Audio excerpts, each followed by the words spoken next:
Hello बच्चों। मैं Deepak Yadav, director of extra mind tutorial, स्वागत करते हैं आपका अपने YouTube channel Yadav sir physics वाले। बच्चों, जैसा कि आप जानते हैं हम लोग फर्स्ट चैप्टर अपना कंप्लीट कर चुके हैं और आज हम अपना सेकंड चैप्टर स्टार्ट करने जा रहे हैं। तो जो सेकंड चैप्टर है उसका नाम है इलेक्ट्रिकल पोटेंशियल एंड कैपेसिटेंस। तो इस चैप्टर की शुरुआत में हम लोग पहले पोटेंशियल पढ़ेंगे और उसके बाद फिर हम लोग कैपेसिटेंस को पढ़ेंगे। बच्चों, अगर अभी तक आपने फर्स्ट चैप्टर नहीं पढ़ा है तो एक बार जाके पढ़ लीजिए, जिससे कि आपको ये चैप्टर और आसानी से समझ में आ सके। हालांकि मेरी हमेशा से कोशिश होती है कि जो बिगिनर है वो भी अपना टॉपिक को आसानी से समझ सके, अगर उसने आज से भी पढ़ना शुरू किया है तो। बट आपके लिए फायदेमंद यही है कि पहले आप लास्ट वीडियोस देख लें, उसके बाद फिर आप इस वीडियो को कंटिन्यू करें। चलिए बच्चों, स्टार्ट करते हैं हम लोग इलेक्ट्रिकल पोटेंशियल। तो बच्चों, मैं आपको बता दूं कि जैसे हमारा कोई चार्ज होता था, सपोज दैट ये मेरा कोई चार्ज है Q। तो इसकी वजह से क्या होता था, इसके चारों तरफ एक रीजन क्रिएट हो जाता था, जिस रीजन को हम लोग इलेक्ट्रिक फील्ड कहते थे। और उस फील्ड के अंदर अगर कोई भी चार्ज आता था तो वो इसके फोर्स को एक्सपीरियंस करता था। ठीक है, तो ये आपका इलेक्ट्रिक फील्ड होता था। अब इलेक्ट्रिक फील्ड में अलग अलग पॉइंट्स पर फील्ड की अलग अलग वैल्यू होती थी। जैसे इस पॉइंट का डिस्टेंस कुछ और है तो इस पॉइंट पे फील्ड की वैल्यू कुछ और होगी। अगर मैं वही बात कर दूं इस पॉइंट की, तो इस पॉइंट पे फील्ड की वैल्यू कुछ और होगी, क्योंकि इन दोनों ही पॉइंट्स का जो डिस्टेंस है चार्ज से वो अलग अलग है। और फील्ड का जो हमारा फॉर्मूला था वो के क्यू बटे में आर स्क्वायर था। तो चार्ज भले ही सेम है दोनों पॉइंट्स के, लेकिन डिस्टेंस तो अलग अलग है। तो यानी कि अगर ये पॉइंट ए है और ये पॉइंट बी है, तो दोनों ही पॉइंट्स पर जो फील्ड की वैल्यू है वो अलग अलग आ रही है। अब फील्ड की अलग अलग वैल्यूज को बताने के लिए, या ये कह सकते हैं कि किसी भी पॉइंट पर फील्ड की वैल्यू को बताने के लिए हम लोग एक वेक्टर क्वांटिटी यूज करते थे जिसका नाम था फील्ड इंटेंसिटी। ठीक है, अब वैसे ही किसी भी पॉइंट पर फील्ड की वैल्यू को बताने के लिए हम एक स्केलर फिजिकल क्वांटिटी भी यूज करते हैं जिसका नाम है इलेक्ट्रिकल पोटेंशियल। ठीक है, इलेक्ट्रिकल पोटेंशियल क्योंकि स्केलर क्वांटिटी है और इसलिए यहाँ पर जो चीजें होंगी वो काफी आसान होंगी समझ पानी, क्योंकि स्केलर क्वांटिटीज में डायरेक्शन का कोई फंडा नहीं होता, तो इसलिए यहाँ पर चीजें थोड़ी सी आसान होती हैं। हम लोग पोटेंशियल को देखते हैं। तो पोटेंशियल को लेकर मैं आपको बता दूं कि पोटेंशियल जो है वो फिजिक्स में डिफाइंड ही नहीं है। फिजिक्स में जो टर्म डिफाइंड है उसे हम लोग कहते हैं potential difference. First of all हम लोग पोटेंशियल डिफरेंस को स्टडी करेंगे, फिर उसके बाद हम लोग इलेक्ट्रिकल पोटेंशियल पे आएंगे।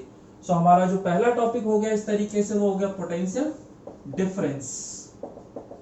पोटेंशियल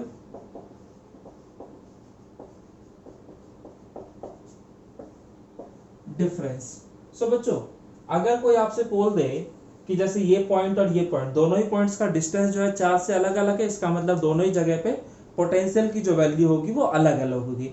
अब किसी ने पूछ लिया कि बताओ इन दोनों पॉइंट्स के पोटेंशियल का डिफरेंस क्या है, तो आपको वहां करना क्या होता है। तो जो पोटेंशियल डिफरेंस की डेफिनेशन है वो यही कहती है, अगर आप पॉइंट ए से पॉइंट बी तक एक टेस्ट चार्ज को लेकर आएंगे तो उसमें जो भी आपने वर्क किया होगा, अगर उसे आप टेस्ट चार्ज के मैग्नीट्यूड से डिवाइड कर देते हैं तो जो चीज मिलती है उसे हम लोग पोटेंशियल डिफरेंस कहते हैं। जैसे अगर मैं पॉइंट ए से एक चार्ज क्यू नॉट है उसे पॉइंट बी तक लेकर आया, तो ऑब्वियसली मैंने कुछ वर्क किया होगा, तो पॉइंट ए और बी के बीच का पोटेंशियल डिफरेंस पूछा जा रहा है ना, तो ये ध्यान रखिएगा हमेशा final potential minus initial potential लिखा जाता है। तो ये आपका फाइनल पॉइंट हो गया और ये आपका इनिशियल पॉइंट। तो V final minus V initial, तो ये किसके बराबर होगा, तो work done in carrying a test charge Q naught from point A to B। तो जिस पॉइंट से लेकर आए वो पहले लिखना होता है और जिस पॉइंट पर लेकर जाते हैं उसे बाद में लिखना होता है। तो यही हमारा पोटेंशियल डिफरेंस का डेफिनेशन होता है। किन्हीं दो पॉइंट्स के पोटेंशियल का डिफरेंस हम लोग कैसे बोल सकते हैं, तो it is defined as the work done carrying a test charge from one point to another.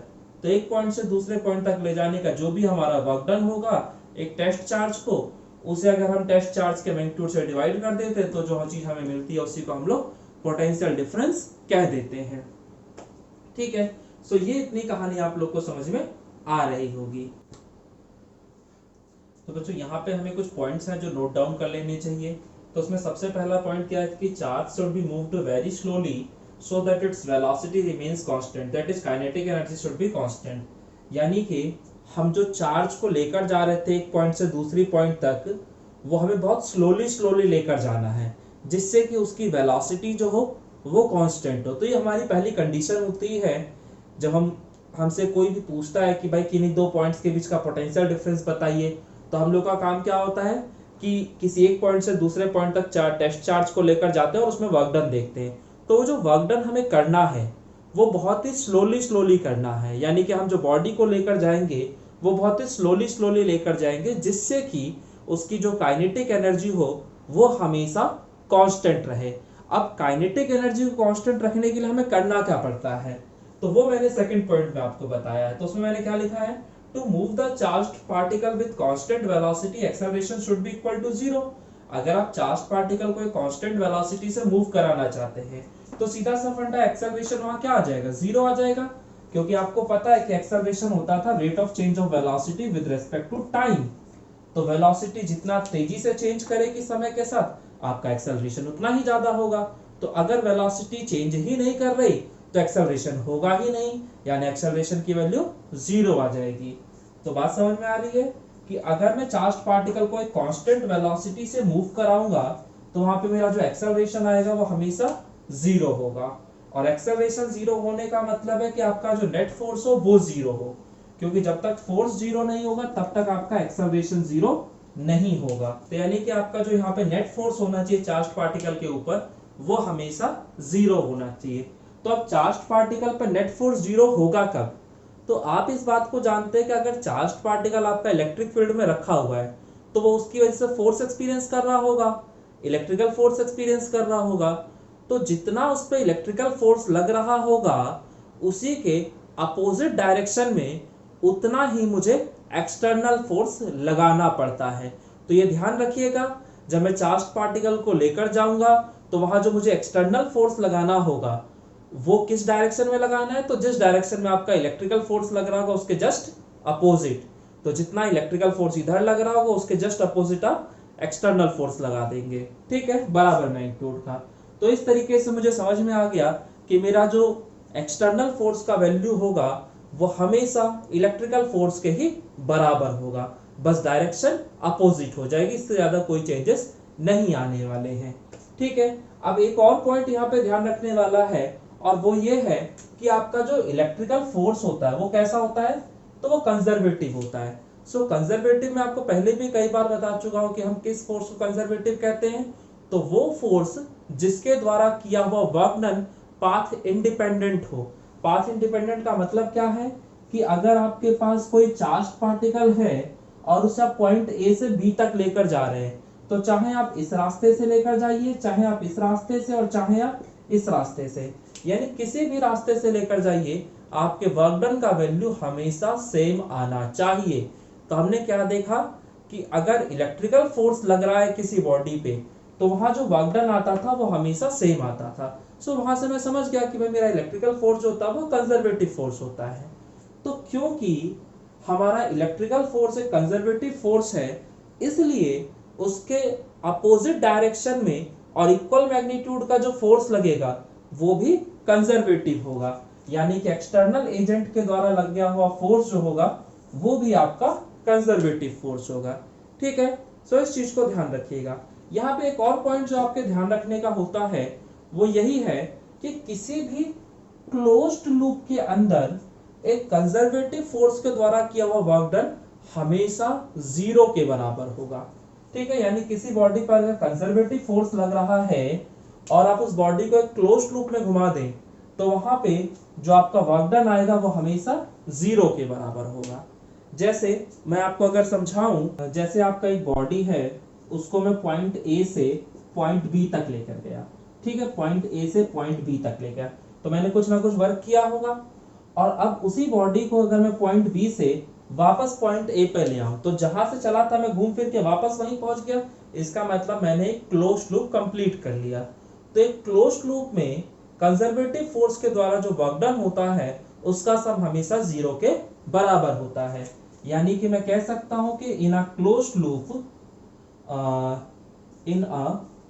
Closed loop में अगर मैं ए से बी तक बॉडी को लेकर गया था तो वो जो वर्क डन था प्लस बी से ए तक जो लाया हूं वो जो वर्क डन था वो किसके बराबर हो जाएगा? सो जीरो के बराबर हो जाएगा, यानी कि W A B plus W B A is equal to zero. तो अगर आप इस डब्ल्यू बी ए को उधर ले जाएंगे तो W A B is equal to negative of W B A आ जाएगा। सो यहां से हमें समझ में आ गया कि अगर किसी बॉडी पे कंजर्वेटिव फोर्स लग रहा है तो वहां जो वर्क डन होगा ए से बी तक जाने का वो बी से ए तक आने के वर्क डन के हमेशा नेगेटिव के बराबर होगा। ठीक है, कई बार हमारे सामने ऐसी सिचुएशन आएगी कि हमें ए से बी तक का वर्क डन निकालना होगा, तो वहां पे हम लोग क्या करते हैं, ए से बी ना निकालकर बी से ए तक का वर्क डन निकाल लेते हैं और फिर उसी के आगे बस माइनस का साइन लगा देते हैं। सो हमारा ए से बी वाला वर्क डन निकल के आ जाता है, जैसा कि अभी मैं इस कंसेप्ट को अपने अगले डेरिवेशन में यूज करूंगा। सो इतनी बात आप लोग को समझ में आ रही होगी। तो ये कुछ पॉइंट्स थे हमारे जो मैंने आपके साथ डिस्कस कर लिए हैं। अब पोटेंशियल डिफरेंस का आप कंसेप्ट समझ चुके हैं कि पोटेंशियल डिफरेंस था क्या किन्हीं दो पॉइंट्स के बीच का। तो अगर किन्हीं दो पॉइंट्स के बीच का पोटेंशियल डिफरेंस पूछा जा रहा है तो बस आपको एक टेस्ट चार्ज लेना है और उसको एक पॉइंट से दूसरे पॉइंट तक ले जाना है और उसमें जो वर्क डन होगा एक्सटर्नल एजेंट के द्वारा उसी वर्क डन को हम टेस्ट चार्ज के मैग्नीट्यूड से डिवाइड कर देंगे, तो उससे जो चीज आएगा वो हमारा पोटेंशियल डिफरेंस होगा। सो ये तो हो गया हमारा पोटेंशियल डिफरेंस का कंसेप्ट। उसके बाद जो पॉइंट्स आपको ध्यान रखने थे वो पॉइंट्स भी मैंने आपको बता दिए हैं। अब मैं यहाँ से स्टार्ट करूंगा आपको इलेक्ट्रिकल पोटेंशियल का कंसेप्ट कि भाई पोटेंशियल क्या होता है। जो हमें देखना है वो इलेक्ट्रिकल पोटेंशियल। तो मैंने क्या कहा कि हमारा जो पोटेंशियल डिफरेंस का कंसेप्ट था वो क्या था, so VB minus VA is equal to WAB बटे में Q नॉट, और इसे मैंने बना लिया इक्वेशन 1। और ये था क्या, तो इसका फिगर भी मैं आपको ड्रॉ करके दिखा देता हूँ। ये हमारा एक चार्ज था Q, उसकी वजह से उसके चारों तरफ इलेक्ट्रिक फील्ड था और उस फील्ड के अंदर कोई दो पॉइंट्स थे, मान लेते ये पॉइंट A है और ये पॉइंट B है। ठीक है, और मुझे इन दोनों के बीच का पोटेंशियल डिफरेंस पूछा गया था। तो वो जो पोटेंशियल डिफरेंस आया था वो यही था आपका। अब अगर यहाँ पर देखें तो यहाँ पर जो हमारे दोनों के दोनों पॉइंट्स होते हैं वो फील्ड के अंदर हैं, यानी कि यहाँ पर कुछ ना कुछ डिस्टेंस की वैल्यू होगी। लेकिन अगर मैं कोई ऐसा पॉइंट कंसीडर कर लेता हूँ जो फील्ड के बाहर है तो उसका जो डिस्टेंस होता है चार्ज से वो हमेशा इनफाइनाइट होता है। तो अब आप सोचेंगे कि ये फील्ड के बाहर वाला डिस्टेंस इनफाइनाइट कैसे कह दिया इन्होंने। तो भाई मैं आपको बता दूं कि इनफाइनाइट का सिर्फ इतना सा मतलब होता है कि वो चीज जो आपकी पहुंच के बाहर है वो आपके लिए इनफाइनाइट है। जैसे एग्जांपल के तौर पे अगर मैं बात करता हूँ कि 50 किलोग्राम की मान ले कोई बॉडी है, तो क्या वो बॉडी का मास आपके लिए इनफाइनाइट मास है? तो नहीं भाई, इनफाइनाइट नहीं है हमारे लिए। लेकिन वहीं अगर मैं एक चींटी की बात कर दूं तो क्या वो चींटी के लिए इनफाइनाइट मास होगा? हाँ, तो बिल्कुल होगा भाई, क्योंकि चींटी के लिए तो 50 किलोग्राम मतलब बहुत बड़ी चीज हो गई, तो उसके पहुंच के बाहर की चीज है इसलिए वो उसके लिए इनफाइनाइट हो गया। ऐसे ही चार्ज का जो इफेक्ट है वो सिर्फ और सिर्फ इस रीजन में है। ठीक है, सो अगर कोई भी पॉइंट इस रीजन के बाहर होगा तो वो पॉइंट कहलाएगा इनफाइनाइट डिस्टेंस पे। सो ये एक बात हमेशा ध्यान रखिएगा कि फील्ड के बाहर का जो पॉइंट होगा उसी को हम लोग इनफाइनाइट डिस्टेंस वाला पॉइंट कहते हैं। तो अब अगर मुझे पोटेंशियल को डिफाइन करना है तो उसके लिए हमारा एक एजम्पशन होता है, और तो यहाँ पर जो हमारा एजम्पशन है वो यही होता है कि भाई इनफाइनाइट डिस्टेंस पर जो पोटेंशियल की वैल्यू होती है वो हमेशा जीरो के बराबर होती है, यानी कि potential at infinite distance is always equal to zero. तो जब हम पोटेंशियल की बात करेंगे तो वहां पर ये जो दोनों पॉइंट्स है मेरे फील्ड के अंदर नहीं होंगे, इसमें से एक पॉइंट जो होगा वो हमारा फील्ड के बाहर होगा, यानी कि इनफाइनाइट डिस्टेंस पे होगा। तो अगर मैं मान लेता हूं कि जो मेरा पॉइंट ए है अगर ये फील्ड के बाहर है, ठीक है, और अब एक टेस्ट चार्ज को मैं पॉइंट ए से बी तक लेकर आऊंगा तो जो मेरा पोटेंशियल होगा वो क्या होगा, या जो वर्क डन होगा वो क्या होगा। तो आपको पता है कि इनफाइनाइट डिस्टेंस पे जो पोटेंशियल होता है वो जीरो होता है, तो इस हिसाब से हमारा पॉइंट ए का जो पोटेंशियल आ गया वो जीरो आ गया। ठीक है, और अगर मैं इस वैल्यू को उठा के अपना जो इक्वेशन फर्स्ट था उसके अंदर पुट कर दूं तो हमें जो आंसर मिलेगा वो क्या होगा, तो VB माइनस VA के जगह जीरो आ जाएगा is equal to work done carrying a charge from point A to B। तो पॉइंट A जो है वो तो इनफाइनाइट डिस्टेंस पे है ना, तो मैं क्या लिख दे रहा हूँ, work done carrying a test charge from infinity to point B, और जिस चार्ज को लाया था वो क्यू नॉट था। तो यहां से आपका पॉइंट बी का पोटेंशियल निकल के आ गया, और वो आ गया डब्ल्यू इंफिनिटी बी बटे में क्यू नॉट। तो ये हमारा यहां से डेफिनेशन बन जाएगा किसी भी पॉइंट के पोटेंशियल का। तो यहां से आपको समझ में आ गया कि अगर किसी भी पॉइंट का पोटेंशियल निकालना है तो करना क्या है। तो वहां पे आप एक टेस्ट चार्ज को इंफिनिटी से उस पॉइंट तक लेकर आएंगे, और जितना भी आपने वर्क डन किया है, अगर हम उस वर्क डन के मैग्नीट्यूड को टेस्ट चार्ज के मैग्नीट्यूड से डिवाइड कर देंगे तो जो भी निकल के आएगा वो उस पॉइंट का पोटेंशियल कहलाएगा। सो ये होता है हमारा किसी भी पॉइंट का पोटेंशियल निकालने का तरीका। सो ये तरीका आपको समझ में आ गया होगा। अब अगर कोई पूछे कि भाई पोटेंशियल की एसआई यूनिट क्या होती है, तो आप आराम से निकाल सकते हैं। वर्क डन की एसआई यूनिट क्या होती है, तो जूल होती है, और चार्ज की एसआई यूनिट कूलाम्ब होती है। ठीक है, तो पोटेंशियल की एसआई यूनिट क्या बन जाएगी,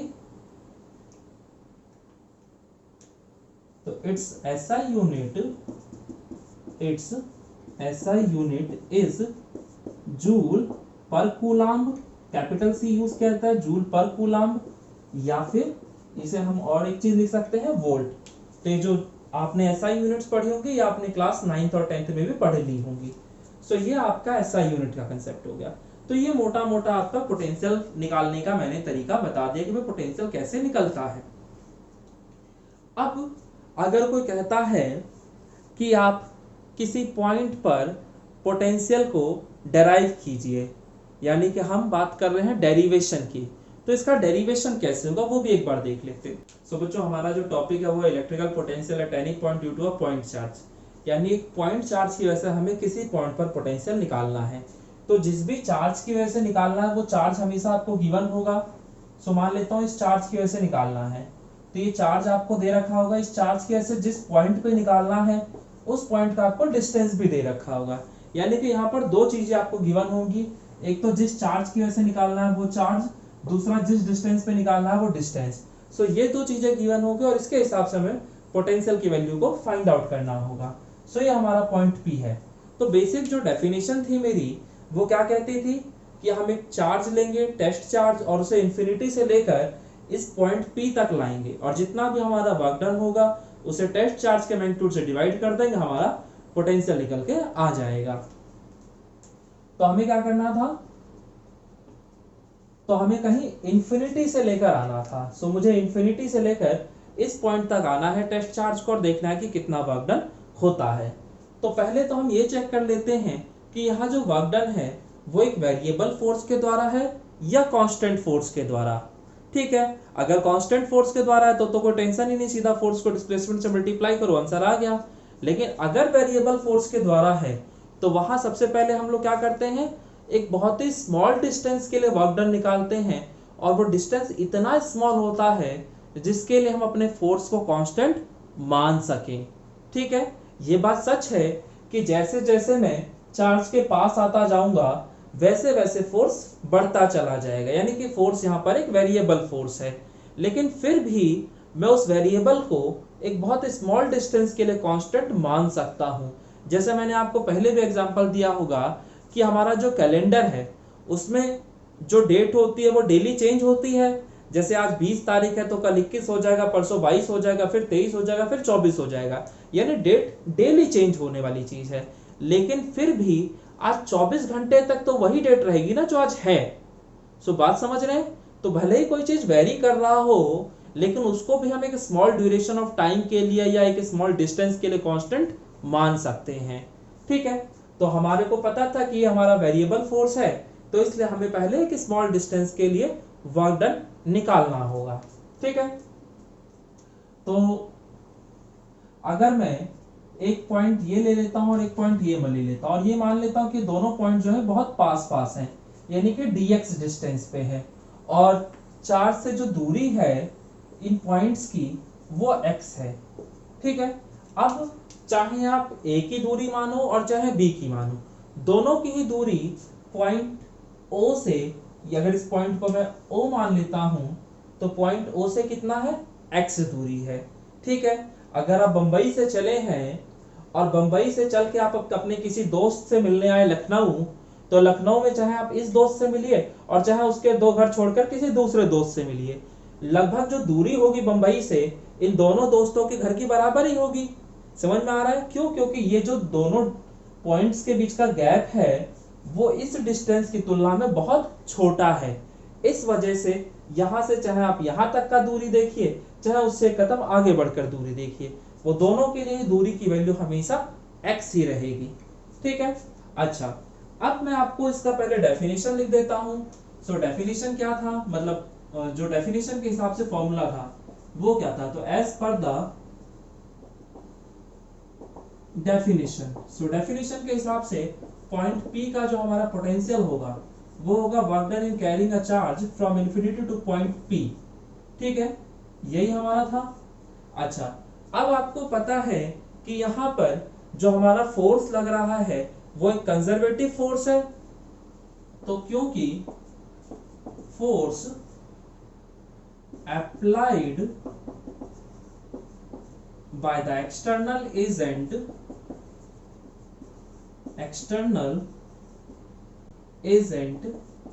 इज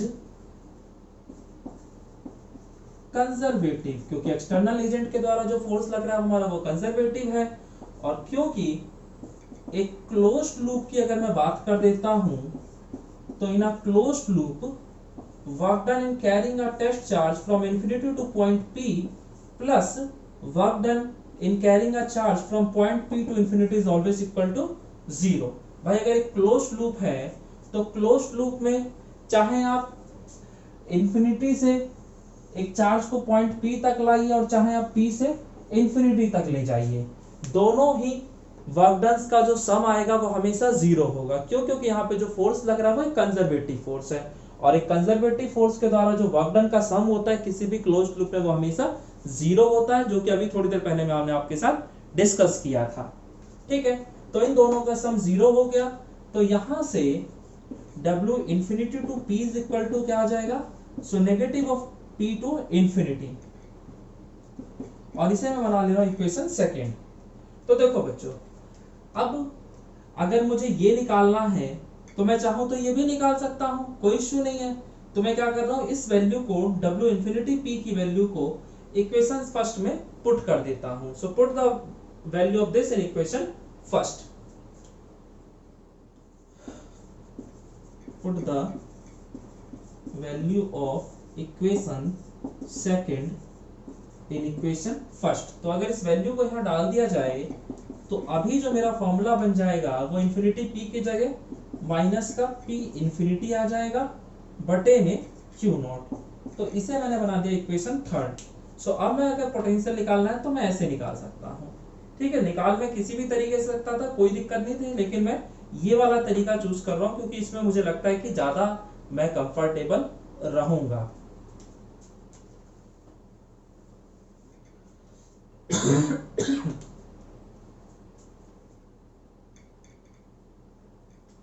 तो यहां पर सोचो कि मैं चार्ज को लेकर किधर जा रहा हूं, तो मैं जो वर्क डन निकाल रहा हूं P से लेकर इंफिनिटी तक का निकाल रहा हूं, और ये वर्क डन जो होगा वो इंफिनिटी से P तक के वर्क डन के नेगेटिव के बराबर होगा। तो मैंने क्या किया, यहां से लेकर यहां तक का निकाला, तो मैं P से इंफिनिटी तक ले जा रहा था। मैंने देखा कि मेरा जो फोर्स है वो एक वेरिएबल फोर्स है, इसलिए हमारा पहले हमें क्या करना पड़ेगा, स्मॉल डिस्टेंस के लिए वर्क डन निकालना पड़ेगा। तो वो हमने ये डिस्टेंस कंसीडर कर लिया था, तो चार्ज को मैं A से B तक लेकर जा रहा हूं, तो ये मेरे डिस्टेंस की डायरेक्शन हो गई। और जो इलेक्ट्रिकल फोर्स लग रहा होगा इस पे वो किधर की तरफ लग रहा होगा, तो सीधा सा फंडा है कि अगर आप चार्ज Q नॉट को लेकर जा रहे हैं तो Q not charge positive charge है, और पॉजिटिव चार्ज को ये वाला पॉजिटिव चार्ज इधर की तरफ रिपेल कर देगा, यानी कि इस पे इधर फोर्स लगेगा और ये चार्ज अपने आप इधर चला जाएगा। तो बहुत बच्चों को ऐसा लगेगा कि अगर चार्ज अपने आप इधर चला जा रहा है तो सर को इधर फोर्स लगाने की जरूरत क्यों पड़ रही है। तो भाई मेरे, आपको मैंने कंडीशन बताया था कि जो आप वर्क डन करेंगे वो बहुत स्लोली करना है, जिससे कि आपके काइनेटिक एनर्जी की वैल्यू कांस्टेंट रहे। ठीक है, या ये कह लो कि वेलोसिटी कांस्टेंट रहे। तो वेलोसिटी तभी कांस्टेंट रह सकती है जब एक्सेलरेशन 0 हो, और एक्सेलरेशन केवल तभी 0 रख सकता है जब नेट फोर्स 0 हो। नेट फोर्स जीरो होने का मतलब है कि जितना इधर की तरफ इलेक्ट्रिकल फोर्स लग रहा है उतना ही इधर एक्सटर्नल फोर्स लगे। सो बात समझ में आती है। तो इस वजह से मुझे इलेक्ट्रिकल फोर्स के अपोजिट डायरेक्शन में फोर्स लगाना पड़ रहा है, क्योंकि मैं चाहता हूं कि मेरा जो काइनेटिक एनर्जी का वैल्यू हो वो कांस्टेंट रहे। तो चलिए स्टार्ट करते हैं इसको। तो पहले हमें स्मॉल वर्क डन निकालना होगा dw। तो dw क्या होगा, तो ये जो वर्क डन निकल रहा है ये एक्सटर्नल एजेंट के द्वारा, ये ध्यान रखिएगा। जब हम पोटेंशियल देखते हैं तो वर्क डन हमारा हमेशा एक्सटर्नल एजेंट के द्वारा होगा, चाहे मैं इस बात को बोलूं और चाहे ना बोलूं, आपको बाय डिफॉल्ट ये मानकर चलना है। ठीक है। सो ए से बी वाला वर्क डन, तो ए से बी का वर्क डन होगा क्या, तो dw is equal to F external vector dot dx vector. तो इसको अगर मैं सिंप्लीफाई करूं, सो एफ एक्सटर्नल का मैग्नीट्यूड, dx का मैग्नीट्यूड और cos थीटा, थीटा का मतलब दोनों वेक्टर्स के बीच का एंगल। सो यहाँ पे dx वेक्टर की डायरेक्शन ये है और एक्सटर्नल फोर्स की डायरेक्शन ये है, यानी दोनों की डायरेक्शन अपोजिट। सो अपोजिट डायरेक्शन बोले तो एंगल 180 का, और एक्सटर्नल फोर्स का मैग्नीट्यूड किसके बराबर होता है, तो मैं लिख सकता हूं कि मेरा जो एक्सटर्नल फोर्स का मैग्नीट्यूड होता था वो इलेक्ट्रिकल फोर्स के ही मैग्नीट्यूड के बराबर होता है। तो इस हिसाब से हमारा जो स्मॉल वर्क डन आ जाएगा वो एफ इलेक्ट्रिक फोर्स का मैग्नीट्यूड, dx वेक्टर का मैग्नीट्यूड और cos 180 का वैल्यू -1। ठीक है, ये लिखा जा सकता है। अब देखो, मैंने आपको पहले भी सिखाया था कि किसी भी वेक्टर के मैग्नीट्यूड को मैं नॉर्मली लिख सकता हूं। तो fe वेक्टर के मैग्नीट्यूड को मैं fe लिख दूंगा, dx वेक्टर के मैग्नीट्यूड को dx लिख दूंगा और -1 का मल्टीप्लाई करूंगा तो ये माइनस में आ जाएगा। और इलेक्ट्रिकल फोर्स का हमारा फॉर्मूला होता था k q नॉट बटे में r स्क्वायर, यानी कि डिस्टेंस। सो यहाँ पे जो हमारा डिस्टेंस है, तो हमने पॉइंट तो ये दोनों कंसीडर किए थे ना, तो फोर्स जो यहाँ पे लग रहा है वो तो x डिस्टेंस वाला फोर्स है, तो यहाँ पे x स्क्वायर कर दिया हमने। ठीक है। सो इस हिसाब से हमारा स्मॉल वर्क डन आ गया। अब जैसे स्मॉल वर्क डन आएगा उसे इंटीग्रेट करेंगे, हमारा टोटल वर्क डन निकल के आ जाएगा। तो देयरफॉर हमारा जो टोटल वर्क डन आएगा P से लेकर इंफिनिटी तक का, वो क्या होगा, सो इंटीग्रेशन ऑफ dw। अब इंटीग्रेशन ऑफ dw, तो dw क्या है, तो k q नॉट बटे में x स्क्वायर dx, और यहाँ पे dx लिखा है, यानी कि लिमिट जो लगेगी वो डिस्टेंस की लगेगी। तो डिस्टेंस कहां से कहां तक गया है, तो सोचो मैं चार्ज को पॉइंट P से इंफिनिटी तक लेकर गया हूं, यानी कि r डिस्टेंस से इनफाइनाइट डिस्टेंस पे लेकर गया हूं। तो जो इनिशियल वैल्यू होती है वो हमेशा लोअर लिमिट को रिप्रेजेंट करती है, और जो फाइनल वैल्यू होती है वो हमेशा अपर लिमिट को रिप्रेजेंट करती है, यानी कि जो मैं चार्ज लेके जा रहा हूं वो r डिस्टेंस से इनफाइनाइट डिस्टेंस तक लेके जा रहा हूं। बाकी इंटीग्रेशन आप में सभी लोगों को आता होगा, आपको पता होगा कि जो चीजें कांस्टेंट होती है वो सारी की सारी बाहर चली जाती हैं। तो ये तीनों की तीनों चीज बाहर चली जाएंगी।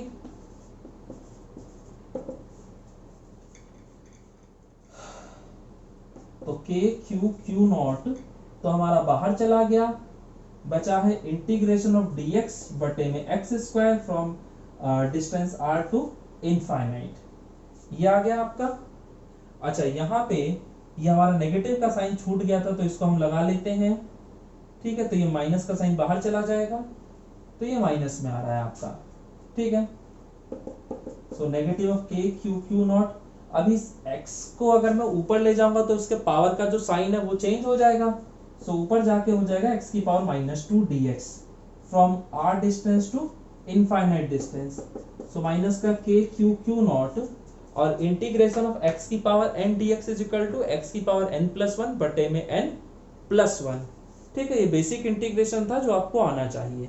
तो यहाँ पे n की जगह जो है वो -2 है, और जो हमारा फॉर्मूला था, जिन लोगों को नहीं पता मैं उनके लिए लिख देता हूं कि इंटीग्रेशन ऑफ x की power n, integration of x की power n dx is equal to x की पावर n+1 बटे में n+1। तो यहाँ n की जगह -2 है, तो जहां जहां आपको n दिख रहा है वहां -2 लिख दीजिए। तो x की पावर -2 + 1 बटे -2 + 1, तो -2 + 1 यानी कि -1। सो यहाँ आ जाएगा x की पावर -1 बटे में -1। देखो इंटीग्रेशन हो चुका है, तो स्क्वायर ब्रैकेट लगाइए, लोअर लिमिट नीचे, अपर लिमिट ऊपर, तो माइनस का k क्यू नॉट, और यहाँ पे जो वैल्यूज पुट होनी है वो तो इस x में पुट होनी है, -1 का तो कोई रोल है नहीं, तो इसको हम लोग लिमिट से बाहर निकाल देते हैं। तो अगर मैं इस स्क्वायर ब्रैकेट से बाहर निकाल दूं तो ये -1 और ये माइनस पहले से था, तो माइनस माइनस हो गया प्लस, और x की पावर -1 है, तो इसको अगर मैं चाहूं तो 1/x लिख सकता हूं, और लिमिट्स आपका r से लेकर इंफिनिटी तक है। ठीक है, सो बच्चों एक बार वीडियो को पॉज करके इधर वाला पोर्शन आप लोग नोट डाउन कर लीजिएगा, जिससे कि मैं अपना चीज आगे कंटिन्यू कर सकूं। तो इसको अगर मैं इधर की तरफ लिखता हूं, हमारा आ जाता है WP2 infinity is equal to k Q naught, और जो लिमिट्स पुट होनी है वो x की जगह r, x की जगह upper limit minus lower limit, तो x की जगह पे upper limit minus lower limit, तो ये आ गया k क्यू नॉट, और 1/इंफिनिटी 0 माइनस का 1/r, तो 0 माइनस 1/r यानी माइनस का 1/r, तो माइनस का 1/r जब बाहर जाएगा तो ये आ जाएगा, तो ये वर्क डन आ गया p से लेकर इंफिनिटी तक का। अब बस इस वैल्यू को उठाकर हमारा जो इक्वेशन थर्ड था इसके अंदर पुट कर देंगे, हमारा पॉइंट p का पोटेंशियल निकल के आ जाएगा। So put the above value in equation third. So equation third में अगर हम वैल्यू डालें तो Vp is equal to negative of, इसकी जगह हम लिख सकते हैं ये माइनस का k क्यू नॉट बटे में r, तो ये तो हमने इसकी जगह लिख दिया, बटे में क्यू नॉट था तो हमने बटे में क्यू नॉट लिख दिया, बाकी जो कटता उसे काट दो, तो इस क्यू नॉट से ये क्यू नॉट चला जाएगा, ये माइनस माइनस दोनों मिलकर प्लस हो जाएगा, तो प्लस का k क्यू बटे में r, तो ये हमारा पोटेंशियल निकल कर आ गया किसी पॉइंट P के लिए। तो ये है आपका पूरा का पूरा डेरिवेशन। सो आई होप कि आपको ये डेरिवेशन समझ में आया होगा। सो यहाँ पे मैंने कुछ नहीं किया, मैंने आपका एक टेस्ट चार्ज लिया, उसे इंफिनिटी से पॉइंट P तक लाना था, तो उसका वर्क डन देख लेना था, लेकिन मैंने क्या किया, मैंने कहा कि भाई यहाँ पर जो फोर्स लग रहा है वो एक कंजर्वेटिव फोर्स है, और इस चीज का मैंने फायदा उठा लिया। मैंने बोला कि भाई हमारा फोर्स अगर कंजर्वेटिव है तो एक क्लोज्ड लूप में जो वर्क डन होगा उसका सम हमेशा 0 होना चाहिए, यानी कि इंफिनिटी से P तक का जो वर्क डन होगा वो नेगेटिव ऑफ P से इंफिनिटी तक का वर्क डन होता है। तो मैंने कहा कि मैं P से इंफिनिटी वाला निकाल लूंगा, वो ज्यादा आसान है। अब यहां से ला रहा हूं, पता ना कहां इंफिनिटी कहां पे r डिस्टेंस शुरू हो जा रहा है, लेकिन यहां से ले जाऊंगा तो मेरे लिए आसानी रहेगी, तो इसीलिए मैं P से इंफिनिटी तक का वर्क डन निकालता था। तो मैंने P से इंफिनिटी तक का वर्क डन निकाला, सॉल्व किया, पुट किया, आ गया मेरा आंसर। तो इस डेरिवेशन को आप 2 से 3 बार प्रैक्टिस कर लेंगे तो आपकी अच्छी खासी इस पे पकड़ बन जाएगी। आपको इतनी मेहनत करनी है कि जब आप एग्जामिनेशन हॉल में जाएं तो आपको हर एक क्वेश्चन बिल्कुल ऐसा फील हो जैसे आपसे आपका किसी ने नाम पूछ लिया हो। ठीक है, अब कभी कोई आपसे आपका नाम पूछता है तो कभी भूलते हो आप, क्यों? क्योंकि आपने अपने नाम को इतनी बार बोला है, सुना है कि वो आपके एक तरह से कहा जाए तो ब्लड्स में है, तो वो आप कभी नहीं भूल सकते। सेम ऐसे ही आप किसी भी डेरिवेशन को ना भूलें। और ये डेरिवेशन जो है ये आपके जो बोर्ड एग्जाम्स हैं उनके पॉइंट ऑफ व्यू से काफी इंपॉर्टेंट है। चलिए बच्चों, तो ये तो हमने किया किसी एक चार्ज की वजह से पोटेंशियल। अब अगर कहीं पे ग्रुप ऑफ चार्जेस रखे और उसकी वजह से किसी पॉइंट पे पोटेंशियल पूछ लिया जाए तो वो हमारा कैसे निकलेगा? तो अब बात कर रहे हैं potential due to a group of charges. अगर मैं कहता हूं कि यहाँ पे हमारे बहुत सारे चार्जेस रखे हुए हैं, जैसे कि यहाँ पे आपका चार्ज Q1 रखा है, इस पॉइंट पे चार्ज Q2 रखा है, इस पॉइंट पे चार्ज Q3 रखा है, ऐसे इस पॉइंट पे चार्ज Qn रखा हुआ है, और आपसे बोला जाए कि इन सभी चार्जेस की वजह से किसी पॉइंट P पर बताइए पोटेंशियल क्या होगा। तो जब भी आपको पोटेंशियल पूछा जाएगा तो हमेशा 2 चीजें गिवन होंगी, एक तो जिन चार्जेस की वजह से निकालना है वो सब चार्जेस की वैल्यू आपको पता होगी, और दूसरी चीज उनके डिस्टेंसेस पता होंगे कि भाई डिस्टेंसेस क्या क्या है। तो ये जो चीजें आपको गिवन होंगी, तो अगर ये चार्ज दे रखा है तो ऑब्वियसली इसका ये डिस्टेंस भी दे रखा होगा, इसका डिस्टेंस भी दे रखा होगा, इसका डिस्टेंस भी दे रखा होगा और इसका भी डिस्टेंस दे रखा होगा। तो सभी चार्जेस के यहाँ पे डिस्टेंसेस आपको गिवन होंगे। तो अब अगर मैं बात कर देता हूँ पोटेंशियल की, तो आपको पता होगा कि potential is a scalar quantity. So हम लिख सकते हैं क्योंकि potential is a scalar quantity, क्योंकि पोटेंशियल एक स्केलर क्वांटिटी होता है, इसलिए पॉइंट P का जो पोटेंशियल होगा वो सभी चार्जेस की वजह से जो पोटेंशियल है उसके अलजेब्रिक सम के बराबर होगा। ठीक है भाई, स्केलर क्वांटिटी तो सिंपल आपको क्या करना होगा, अलजेब्रिक सम करना होगा। अगर ये वेक्टर क्वांटिटी होता पोटेंशियल तो हमें हमेशा वेक्टर सम करना होता। ठीक है, फिलहाल स्केलर क्वांटिटी थी इसलिए मैंने कहा कि सिंपल आप अलजेब्रिक सम कर दीजिए। तो पॉइंट P का पोटेंशियल क्या होगा, V1। So V1 is equal to K Q1 बटे में R1 और V2 होगा K Q2 बटे में R2 और इस तरह से K Qn बटे में Rn आ जाएगा। यहां से K निकल जाएगा आपका बाहर। ठीक है, या फिर आप चाहो तो समेशन लगा दो क्योंकि वे सभी का सम हो रहा है और K हर जगह था। बाकी यहाँ पर देखोगे आप वैल्यू चेंज हो रही है, यहाँ 1 है, यहाँ 2 है, यहाँ 3 है, यहाँ n है। तो यहाँ एक वेरिएबल ले लो I और उसकी वैल्यू कहां से कहां तक जा रही है, तो 1 से लेकर n तक। तो यहाँ पे I इज इक्वल टू 1 से लेकर n तक। ठीक है, और यहाँ पे जो R है उसकी वैल्यू भी देखो चेंज हो रही है। यहाँ पे R1 है, यहाँ R2 है, यहाँ Rn है। तो यहाँ भी हम वेरिएबल Ri ले लेंगे। तो ये हो गया हमारा potential due to a group of charges. तो बहुत आसान सा कंसेप्ट था, बस यहाँ पे आपको ये ध्यान रखना है कि जिस भी पॉइंट पर आपको पोटेंशियल देखना हो, आपका वहां जो पोटेंशियल होगा वो उसके आसपास रखे सभी चार्जेस की वजह से होगा। तो आपका जो बेसिक काम है वो यही है कि पहले आप सभी चार्जेस की वजह से पोटेंशियल निकाल दीजिए उस पॉइंट के लिए और उन सबका अलजेब्रिक सम कर दीजिए, आपका टोटल पोटेंशियल निकल के आ जाएगा। सो बच्चों, ये तो हो गया हमारा थ्योरेटिकल कंसेप्ट जो आज हमने सीखा। जो नेक्स्ट वीडियो में लेकर आऊंगा उसके अंदर इन टॉपिक्स पे बेस्ड आपके जितने भी पॉसिबल न्यूमेरिकल्स हो सकते हैं बोर्ड एग्जाम से लेकर आपके स्टेट इंजीनियरिंग और मेडिकल एग्जाम्स तक के और जेईई मेंस तक के जितने भी क्वेश्चंस पॉसिबल होंगे वो मैं आपको कराने की कोशिश करूंगा अपनी तरफ से। ठीक है, और जो भी क्वेश्चंस होंगे आपको पता है कि सभी क्वेश्चन जो होते हैं अच्छी अच्छी किताबों से ही ढूंढ के लाए जाते हैं। ठीक है, सो वो सारे क्वेश्चंस हम लोग नेक्स्ट वीडियो में देखेंगे। सो बच्चों, अगर आपको हमारी आज की वीडियो अच्छी लगी है, आपको लगा है कि हाँ ये आपके काम का है, तो प्लीज आप चैनल को सब्सक्राइब जरूर कर दीजिए और बेल आइकन दबा दीजिए, जिससे कि जो भी वीडियो है उसकी सबसे पहले नोटिफिकेशन आप तक पहुंचे और आपकी कोई भी वीडियो मिस ना हो, क्योंकि यहाँ सारी वीडियोस जो होती हैं वो एक दूसरे से इंटर रिलेटेड होती हैं और मैं इसी वजह से सभी वीडियोस को प्ले लिस्ट में बनाकर रखता हूँ। जैसे चैप्टर 1 का अगर आप देखेंगे तो उसकी 20 वीडियोस हैं। सो 20 के 20 वीडियोस आपको एक पूरे प्रॉपर प्ले लिस्ट होगा और उसके अंदर देखने को मिल जाएगी। सो बच्चों, फिर हम मिलेंगे नेक्स्ट वीडियो में, तब तक के लिए अपना ध्यान रखिएगा। So okay, bye.